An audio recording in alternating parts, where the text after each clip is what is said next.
So we've been speaking a lot about light recently, and as I said in my last videos, everything has that ebb and that flow. So in this video, I want to take some time to talk about this idea of this unconscious or this shadow element that also corresponds to the light element. So to follow on from those videos where we was looking at the waveform of light, and I was using the double slit experiment as a very physical metaphor for the physical eyes and the mind's eye, or the third eye. So the double slit experiment applies to both light and matter. Einstein's principle of equivalence looks into gravity and the gravitational field that matter embodies. Say, for instance, a man in a lift feels weightless because he is weightless whilst within the lift, but his comprehension of the fact that he's falling doesn't necessarily feel that gravitational pull. This idea that matter warps or oscillates inside of a space-time field, what it's actually doing is curving the space and time around your physical form, because matter curves space and time around it. So Dewey B. Larson's reciprocal systems theory takes the idea of space and time being separate and moulds them together to become one system, which ties in beautifully with the gravitational time dilation theory. Because as space is being curved, time is being distorted. If we think of nature as being the rhythm that unfolds the order and chaos in a divine dance of equilibrium, when consciousness begins to awaken to the rhythm of that dance, then it begins its journey of self-awareness or self-cognition. So this map here is taken from Joseph Campbell's The Hero's Journey map. You've probably seen the narrative of a hero's journey played out so many times in Hollywood films. Marvel uses the hero's journey a lot because it's so easy to resonate with, as it's pretty much a map of the spiritual evolution whilst within the material sector, embodying a physical form. And Joseph Campbell's A Hero's Journey was inspired by Carl Jung's archetypes, which was inspired by the myth of the birth of the hero. And that book was written by Otto Rank in 1909, which is said to have offered a psychoanalytical interpretation of mythological stories as a means of understanding the human psyche. So I'm just going to go over it briefly. As the character undergoes his journey, there's usually an initiation period, which is referenced by the core. So for instance, The Matrix, where Neo is offered the red pill or the blue pill, and he's given a chance to refuse and go back to the life that he knows, or he's able to take the red pill and continue on to be able to comprehend that conscious matrix. He takes the red pill and then he meets the mentor, so that's when his training begins with Morpheus. He crosses the threshold from the known into the unknown.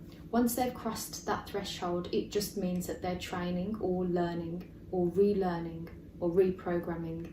And it's such a unique journey to the individual because it's all based off of what's within that subconscious or the unknown elements of the interim, which is always the unknown elements of yourself.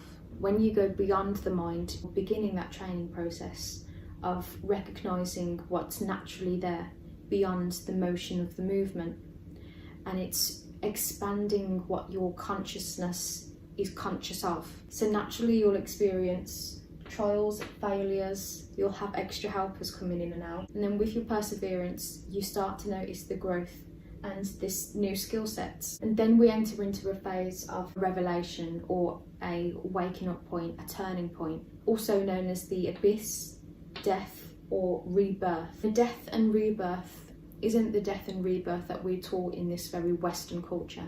When the human psyche has run its course in a particular program, then that program naturally ceases when the comprehension of the message is understood. So for instance, psychological dependency ending and psychological self-responsibility begins. So therefore there is a death and a rebirth within one conscious human life. So in a way your consciousness is limited, but the awareness of what you're conscious of can bend and fold and re-emerge and die and be reborn multiple times within one lifetime, dependent on the experience had by that one life source. And this is also depicted with this completion of the hero's journey, going back into and having these other points of further awakening experiences if you so choose to awaken further. And all that you're awakening to is the realization of who it is you are beneath all the programming or the layers of the conscious mind. When you've learnt that lesson from that recurring theme, then there's a transformation period, which is usually followed by an atonement, or the final releasing of what that was, into returning it to what is now known as you begin that next chapter. So there's two films that I really want to mention. One is Ant-Man. Ant-Man himself and Ant-Man and the Wasp are great films. And then the Doctor Strange Marvel film as well is also really good for the understanding of how this interlinks back to itself. So there are many pointers to what your unique blueprint is.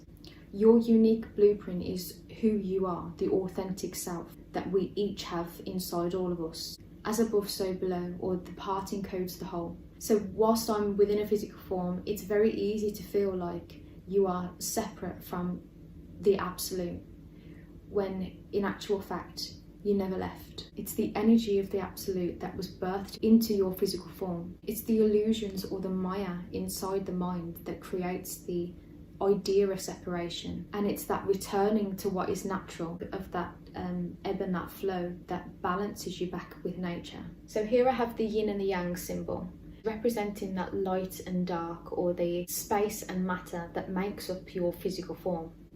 But I've also used it here to depict the life source and the kind of birthing into this physical reality. So we have the South Node, which, if you're into astrology, you will know that the South Node is all of the kind of shadow element from the life that came before you, or the experience that you've just come from, or the challenges or programs that you have to overcome within this life, if you choose to undergo the hero's journey of awakening to it, to ascend through to what is meant for you, or the authentic path that was chosen before you came here. So consciousness, being a very intelligent energy, is what is enabling that process to take place. And I've put the life source as that 9 points in the centre. That is part of the two nodes that make up the two ends of the pole, being part of nature. But the source of the energy inside that physical form is like the 9. So it's the consciousness that is birthed into this physical reality.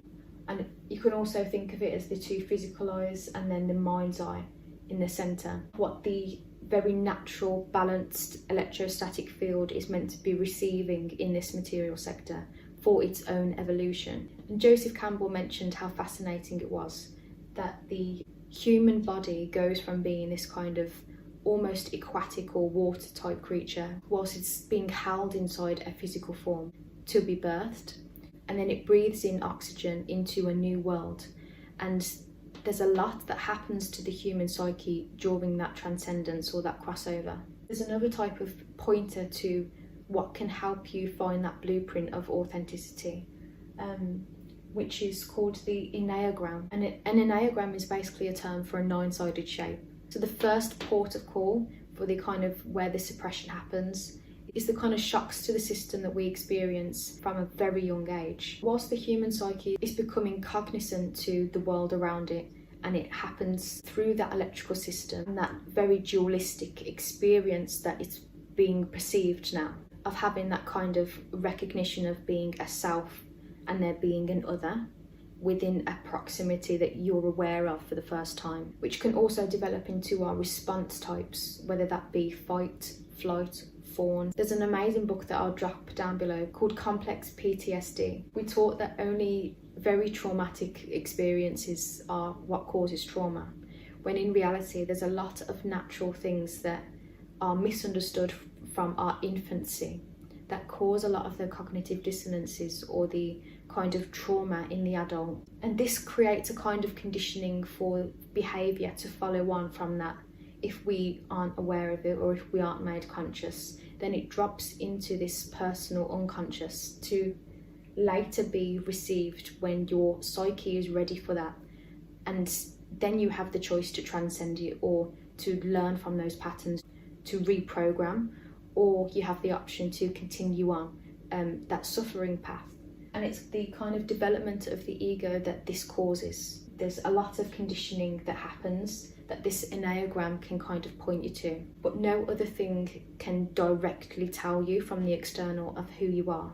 It will only point to paths of resonance, and you have to be the one to decipher whether it's resonance of what is personalhood or if it's resonance of what is the subconscious brain calling the shadow into light. So because I'm not really familiar with the enneagram, I more so resonate with the zodiac signs. So the star sign that you are draws quite an accurate picture of the kind of personality type when it's in an archetype of itself. And that's basically, it means that you need to overcome something that is within your personality type that you can recognize. I can't stress enough how these different systems are only to be used as pointers into evolving out of them, and not to be attached to as a label of conditioning and understanding the wholeness of what it is, the shadow and the light elements of your go no go system, to kind of drop back out of it again and become unconditioned. So all of these different things are to point you out of the programming, not to attach more programming into that subconscious. And this brings me to this Carl Jung's map of the psyche. So we have the conscious mind being the kind of outward world. So it's almost like the ego is the first port of the outward flowing manifestation of self, and then the persona is the one that's reflected back based off of the interactions that it has on the external within its experience with others. And this personal unconscious, it's kind of finding that balance or that midway of the no self to understand what is shadow of the self. So your true self is internal.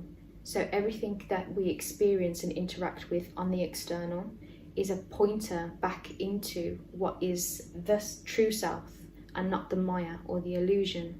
It only reflects your inner state. The true self is not the activity that happens inside the mind either.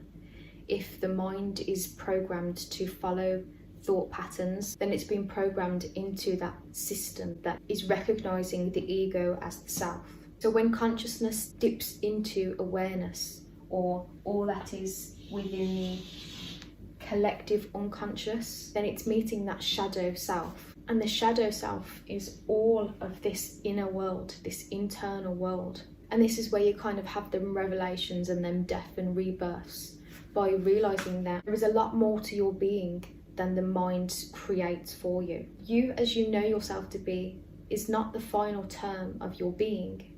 And this is the kind of releasing of controlling the pixels of who it is that I am within this very externalized or surface level of myself. So if you imagine that all that is under is that light that's underneath, and then the outward manifestation of what that means in the external is what you push out to the world.